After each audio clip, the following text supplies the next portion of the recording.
अस्सलाम वालेकुम, आप डेली स्टोरीज ऑफ पाकिस्तान देख रहे हैं। मैं तलहा सुलहरी हूं और नाजरीन, हमारे साथ सीनियर तहकीकाती सहाफ़ी एजाज अहमद भट्ट साहब मौजूद हैं। भट्ट साहब, मुस्तफ़ा आमिर अगवा और कत्ल केस की हमें वो हकाइक बताएं जो अभी तक मंजर-ए-आम पर नहीं आ सके। अच्छा, ये केस जो है ना, जैसे जैसे खुलता जा रहा है तो इसमें सनसनी जो है ना ज़्यादा होती जा रही है।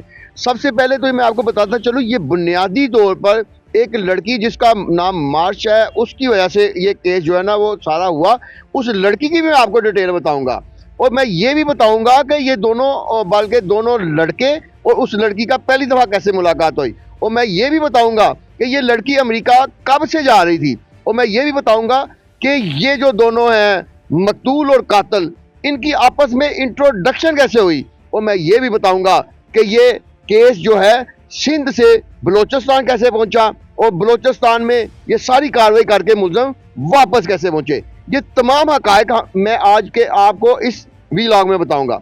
सबसे पहले हम आते हैं कि ये केस हुआ कब। बुनियादी तौर पे मार्शा नाम की जो एक लड़की है, वो अल्ट्रा मॉडर्न लड़की है। वो अमेरिका आती जाती रहती थी। उसके जो है तकरीबन 3 साल से ज़्यादा अरसे से ये जो लड़का मकतूल है, इसके साथ, मुस्तफ़ा के साथ दोस्ती थी। अब जब उनकी दोस्ती चल रही थी तो इस दौरान मुस्तफ़ा जो है ग्रेजुएशन कर रहा था। मुस्तफ़ा ने ग्रेजुएशन कर लिया। अब मैं आपको बताता चलूँ कि कातिल और मकतूल की बहुत सारे लोग समझ रहे कि ये अपने क्लास फेलो थे, कॉलेज फेलो थे। ये कोई कॉलेज फेलो नहीं थे, कोई क्लास फेलो नहीं थे। मकतूल की उम्र जो मुस्तफ़ा की 23 साल है और कातिल की उम्र 31 साल है। 8 साल का फ़र्क है। अब जो कातिल है उसके बारे में जो तहकीकात की गई हैं, उसके बारे में पता चला है कि वो मंशियात का कारोबार करता था, डार्क वेब का कारोबार करता था और वो जो है ना, जो नशा है, आइस का नशा और दूसरे तरह के नशे ये करते थे। और मैं आपको ये भी बताता चलूँ, जो मकतूल है इसके बारे में पता चला है कि 2024 में इसके खिलाफ भी एंटी नार्कोटिक्स का एक पर्चा दर्ज हुआ था। देखें, आप दोस्त जैसे दोस्त अहबाब मिलते हैं तो ये आजकल नौजवान नशा वगैरह कर लेते हैं, तो ये इसके खिलाफ भी एक पर्चा दर्ज हुआ है। अब इनकी दोस्ती कैसे हुई? जो मार्शा और मुस्तफ़ा की दोस्ती है ये पहले से थी। मार्शा जो है ना वो इसके साथ आती जाती रहती थी। इन सब ने प्रोग्राम बनाया कि हम हैप्पी न्यू ईयर पे हल्ला गुला करेंगे। हल्ला गुला करने के लिए ये तीनों इकट्ठे हुए। जब इकट्ठे हुए तो इस दौरान मार्शा ने देखा कि जो अरमगान है ये ज़्यादा पैसे वाला है और जो ये जो है मुस्तफ़ा ये कम पैसों वाला है, तो वो थोड़ा सी साइड अरमगान की लेने लग गई। लेकिन जो मुस्तफ़ा था इसको ये चीज़ इरिटेट की। इन दोनों में आपस में चपकलश हुई और फिर मुस्तफ़ा और वो लड़की वहाँ से चले गए।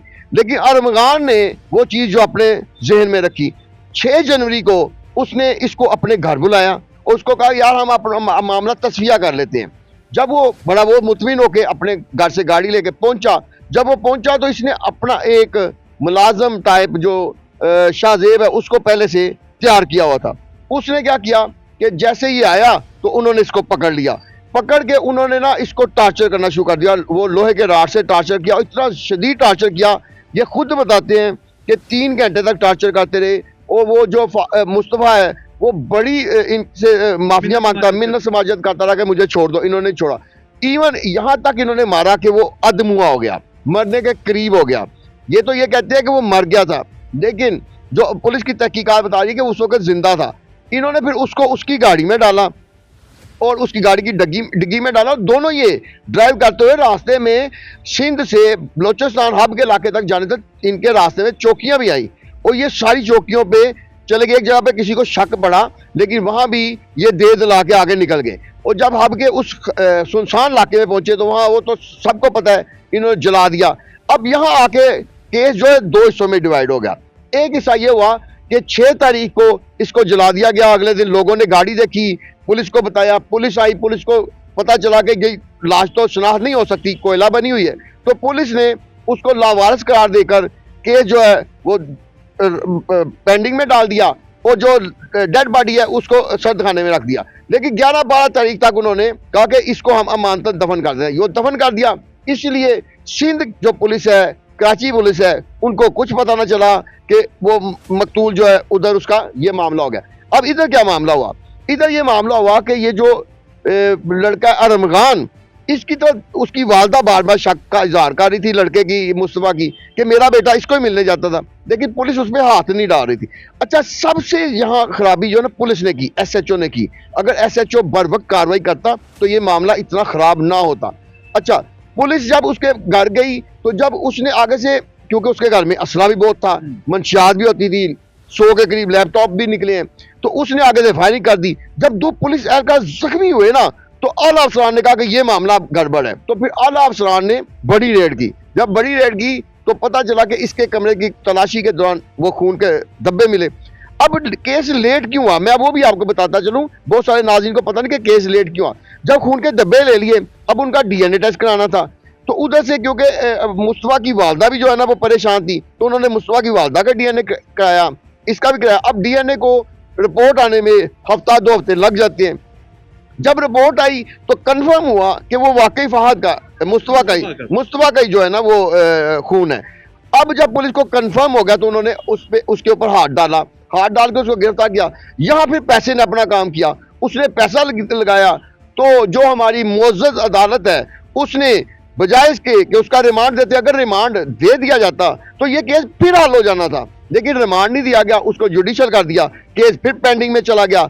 जब वहां से लाश मिली, पुलिस को वो सारे सबूत मिले और इसका जो इसके मुलाजमों को पकड़ा, तो फिर इसमें ये जो सेकंड मुलजम अब पकड़ा गया जिसका 21 तारीख तक अदालत ने रिमांड दे दिया, उसने सारी कहानी बताई कि हमने इसको कैसे मारा, कैसे डिग्गी में डाला, कैसे इसको जलाया, कैसे वापस। अच्छा, वो वापसी पे उसने कहा कि 3 घंटे तक हमें कोई वापसी भी कन्वेंस ही नहीं मिल रही थी।